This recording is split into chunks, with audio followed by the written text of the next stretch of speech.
Chapter 5 The Pioneer. Welcome to The Pioneer. In the village the next morning, criers ran through the streets calling to the people of Sparks. They told them to bring out their old blankets, pillows, towels, and rags, and any clothes they no longer needed. They were to heap these on the street in front of their houses.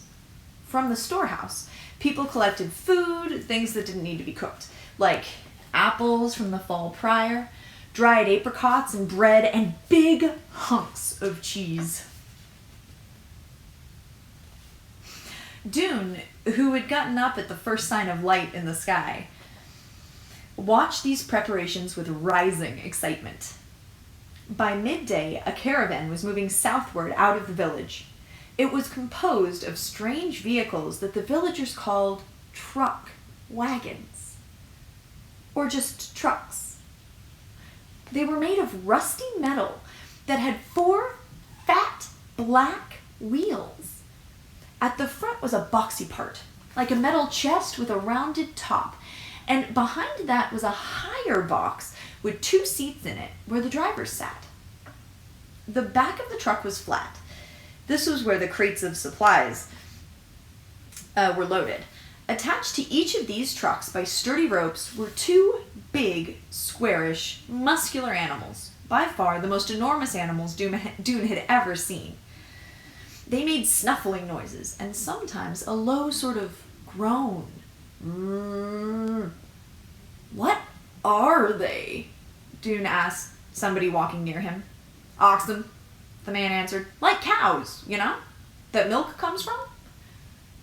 Dune had never heard of cows. He had thought milk came as a powder in a box. He didn't say this, of course. He just nodded. And what does truck mean? He asked. He understood the wagon part. The man looked surprised. It just means truck. What people used to drive in the old times. There were millions of them. Trucks and cars everywhere. They used to run on their own without oxen. They had engines in here. He rapped on the front of the truck. You poured stuff called gasoline on the engine and it made the wheels turn.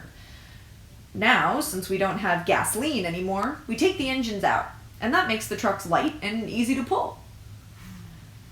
Dune didn't ask what gasoline was. He didn't want to show his ignorance all at once. He'd spread his questions around, find out just a few things from one person at a time. He and his father walked along together beside one of the trucks. Dune had expected Lena to be with them, but by the time the caravan left, she hadn't come. That was all right. She'd easily find out where they'd gone and come later. Dune's father still had some sore muscles from the long walks of the days before, so Dune soon went ahead of him. He was bursting with energy and joy and simply could not walk slowly. He took deep breaths of sweet-smelling morning air. Over his head, the sky was a deep, clear blue, 1,000 times bigger than the black lid that had covered Ember. And around him, the green and gold land seemed to stretch away without end. Dune kept wondering where the edges were. He made his way to the front of the procession and asked Wilmer, who was trotting along with his arms swinging jauntily. Edges? Said Wilmer, glancing down. I mean, if I were standing over there, he pointed to the horizon, where the sky seemed to meet the land, would I be at the edge of this place?